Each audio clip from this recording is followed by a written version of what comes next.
Oke, Assalamualaikum warahmatullahi wabarakatuh. Ini sudah malam dan selamat malam Gorontalo. Jadi, pilkada di Gorontalo ini ada di banyak kabupaten ya. Dan ini tentu adalah pesta rakyat yang harus kita sambut dengan gembira tentunya.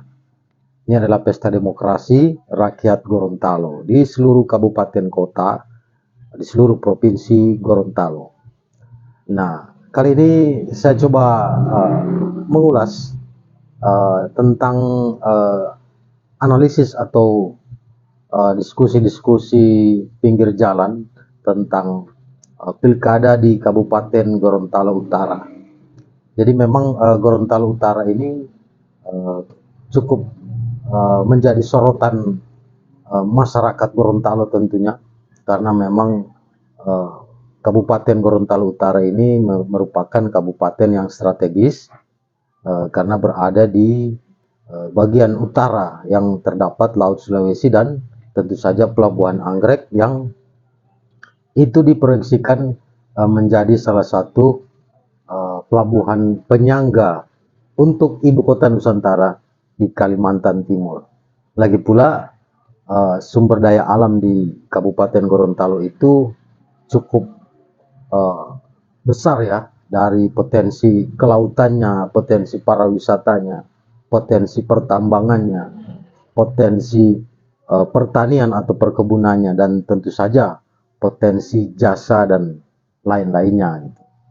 Jadi uh, Kabupaten Garut tentu saja diperebutkan ya oleh para uh, politisi lokal dan tentu saja oleh para tim-tim sukses dan tentu saja oleh para pengusaha atau kontraktor-kontraktor, pedagang-pedagang, calon konglomerat, dan tentu saja oligarki lokal maupun nasional gitu.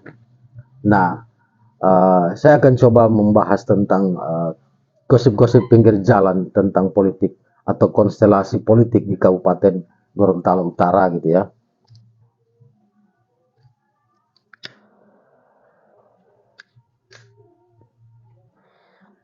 Jadi di pileg baru-baru ini Partai Nasdem mendapatkan suara terbanyak di Kabupaten Gorontalo Utara, 7 kursi ya. Jadi uh, partai yang dipimpin oleh Haji Roni ini bisa dibilang sukses memenuhi target, yaitu mendapatkan ketua DPRD nanti ketika bulan Agustus ini akan dilantik jadi dari alek-alek dari Partai Nasdem. Nah, Haji Roni sendiri kita ketahui mantan wakil bupati Gorontalo Utara gitu. Dan Haji Roni pada beberapa tahun lalu sudah dibahas tentang pencalonannya sebagai calon bupati Gorontalo Utara, dan ini saatnya Haji Roni untuk tampil maju sebagai calon bupati Gorontalo Utara, Kabupaten Garut gitu. Kursi sudah cukup, ada 7 kursi ya, tanpa koalisi bisa. Namun sepertinya Partai Nasdem akan tetap berkoalisi untuk mencari wakil gitu. Nah, sudah banyak orang mendaftarkan diri di Nasdem Garut lewat penjaringan, terutama untuk perburuan posisi wakil bupati. Jadi Haji Roni ini salah satu yang diperebutkan karena memang partai Nasdem yang dipimpin Haji Roni ini mendapatkan kursi terbanyak atau suara terbanyak di Garut gitu. Sehingga para politisi atau pemburu kuasa di Garut ini berlomba-lomba ingin jadi wakil. Jadi tidak mau melawan Haji Roni gitu. Karena memang mental-mental politisi Gorontalo hari ini memang mental lombo, mentalnya ingin enak aja. Tapi bukan cuma di Gorontalo mungkin, tapi seluruh Indonesia menjangkiti hari ini. Semua ingin jadi wakil saja dulu, nanti kemudian setelah wakil maju lagi bupati gitu. Jadi memang ini jalannya tidak terjal ya kalau tidak mendaki kalau jadi wakil, karena kalau mengkonfrontasi dengan figur yang sudah besar, apalagi partai yang sudah besar, tentu saja memakan energi yang cukup besar, memakan uang yang cukup besar. Lagi pula uang tidak ada di Gorontalo. Para politisi di Gorontalo itu rata-rata memang dompetnya kosong gitu. pepu alias tidak ada doi. Gitu. Jadi semua ingin cari cara yang lebih enak saja, lebih gampang, lebih mudah. Itu daripada balawan kong kalah, nah lebih baik baku taman berkoalisi. Gitu. Nah, banyaknya calon wakil bupati yang mendaftar ke Haji Roni ini tentu ini hal yang positif, bisa saja menjadi koalisi besar. Namun kita ketahui bahwa selain Haji Roni, figur Haji Roni di Kabupaten Garut ini ada juga figur juga mantan wakil bupati dan pernah menjabat bupati, yaitu figur dari Torik Modanggu. Nah, Torik Modanggu ini juga tentu adalah figur yang cukup kuat ya. Torik memang menjadi bupati sebelum masuk ke dalam partai. Torik memang sudah memiliki figur yang cukup kuat gitu. Nah, artinya terlihat memang masih ada kepercayaan diri dari Torik gitu dan pendukung-pendukungnya gitu untuk juga maju sebagai calon bupati gitu. Torik ini ketua Partai Golkar di Kabupaten Gorontalo Utara gitu. Jadi ada terlihat semacam dua poros besar di Kabupaten Garut ini, yaitu poros Haji Roni, Nasdem dan koalisinya atau calon-calon koalisinya, dan poros Torik Modanggu atau poros Golkar gitu. Nah, dua poros ini tentu memiliki kekuatan yang cukup seimbang gitu, sehingga posisi wakil itu bisa dibilang sangat menentukan untuk mencapai kemenangan gitu. Karena memang figur dari Torik dan Haji Roni ini saat ini bisa dibilang cukup seimbang dan cukup ketat gitu. Itu powernya bisa dibilang hampir mirip gitu.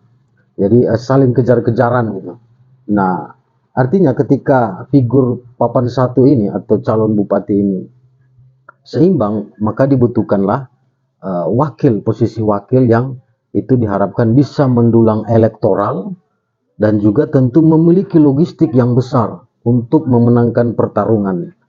Karena kalau jika wakilnya peku-peku atau hipo-hipo doi bo sadiki hipo-hipo, atau otak juga tidak ada, akal sehat tidak ada, tidak punya gagasan, tidak punya doi juga, ini potalauti. Nah, ini tentu semacam kalau burung itu tidak ada DP sayap satu, jadi setengah mati dia mau terbang normal. Jadi posisi wakil di dalam konstelasi kontestasi calon bupati Garut itu, posisi wakil bupati itu sangat menentukan dan bahkan menjadi kunci. Jadi harus hati-hati untuk memilih wakil agar tidak salah pilih. Jadi wakil ini bisa dibilang 35% gitu, bahkan 40% itu cukup bisa menjadi peran kunci dalam kemenangan Bupati Garut ini. Nah, perebutan wakil atau pemilihan wakil ini memang harus dipertimbangkan matang-matang. Kalau kita lihat banyak gosip bahwa Haji Roni akan berpasangan dengan wakil dari Partai Gerindra gitu. Jadi ada dua orang nama ya yang mendaftarkan di Nasdem sebagai wakil dari Partai Gerindra, yaitu Nasir Majid, itu anggota DPRD Provinsi Gorontalo dari Dapil Garut, anak mantunya almarhum Pak Indra Yasin, dan ada lagi yang baru itu yang namanya Onal Mapale gitu. Onal Mapale ini seorang ayahanda, tapi dengar-dengar itu Onal Mapale ini di backup oleh kawan-kawannya secara logistik gitu. Dan dengar-dengar logistiknya itu juga cukup fantastis gitu. Tapi ini baru dengar-dengar, itu baru angin surga, baru suara-suara burung, belum dapat lihat DP kertas manta itu belum dapat lihat, DP orang bilang DP 2 itu belum dapat lihat, belum tak banting di meja, belum tak ambor-ambor di lapangan gitu. Jadi katanya Onal Mapele ini siap menggaransi logistik yang cukup besar gitu untuk memenangkan Haji Roni. Nah, kemudian calon satu lagi dari Gerindra itu Nasir Majid, itu juga memiliki figur yang cukup lumayan, dan namun saya dengar itu logistiknya standar gitu, logistiknya standar. Jadi dua calon wakil Haji Roni ini dari Partai Gerindra ini memiliki keunggulan masing-masing. Nah, yang menarik di tengah penggodokan calon wakil dari Haji Roni ini, muncul juga satu gosip pinggir jalan yang cukup menukik, itu nama atau figur yang sebenarnya bisa dibilang cukup familiar di masyarakat Garut, Kabupaten Garut, seorang aktivis yang cukup mumpuni di bidangnya, seorang aktivis HMI, dan tentu saja Ketua Partai Gerindra dari Kabupaten Gorontalo Utara. Siapa dia? Nama dari Martin Biki, sarjana hukum, magister kenotariatan. Jadi Martin Biki ini adalah ketua Partai Gerindra sendiri di Kabupaten Garut. Nah, dengar-dengar Martin Biki ini sedang dalam masa dipinang oleh Torik Mudangu. Ada gosip-gosip begitu, entah Torik Mudangu yang meminang atau memang Martin Biki yang kemudian menjalin satu komunikasi yang diplomatik tentunya ya, karena memang bisa dibilang potensi Martin Biki ini juga cukup lumayan karena seorang ketua partai ya, dan jika ini bisa terjadi tentu ini adalah poros yang bisa dibilang cukup seimbang gitu. Nah, bagaimana nanti endingnya, apakah Gerindra akan merekomendasikan Nasir Majid di wakilnya Haji Roni atau Onal Mapalai, tapi kemudian di sini di poros Golkar ini ada juga kader Gerindra yaitu ketua partainya gitu. Nah, ini memang agak cukup membingungkan, dan tentu jika kondisi ini terjadi, tentu ini suatu hal yang cukup lucu gitu, dan memang posisi Martin Biki ini sebagai ketua partai cukup menjadi kunci karena ketua partai itu memiliki kewenangan struktural maupun kultural ya, sehingga bisa menginstruksikan mesin partainya. Jadi Martin Biki ini seorang ketua partai Gerindra di Garut, tentu dia punya power sendiri gitu dibanding dengan kader Gerindra yang non struktural gitu. Jadi Martin Biki ini kelebihannya dia memegang kunci struktural karena posisi sebagai ketua partai gitu, bisa menguasai ranting-ranting gitu kan, DPC. Nah, sedangkan kader Gerindra yang mendaftarkan wakil kepada Haji Roni ini itu bukan pemegang kunci struktural di Partai Gerindra Kabupaten Garut itu. Nah, ini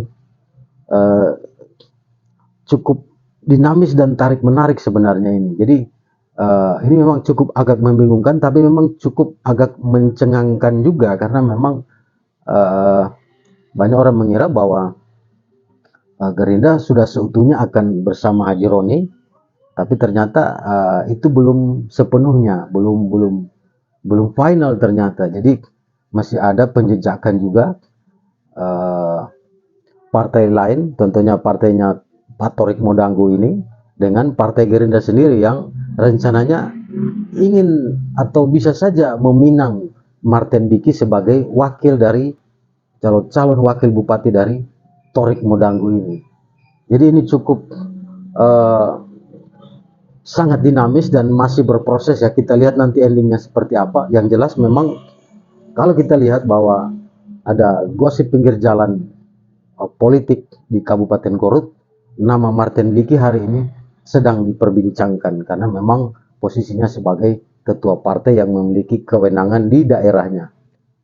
Oke teman-teman, kita sambung lagi sesi diskusi berikutnya karena ini sudah mau hujan madidi, dan kita mau cari kopi dulu. Oke teman-teman, jangan lupa subscribe ini, dan assalamualaikum warahmatullahi wabarakatuh.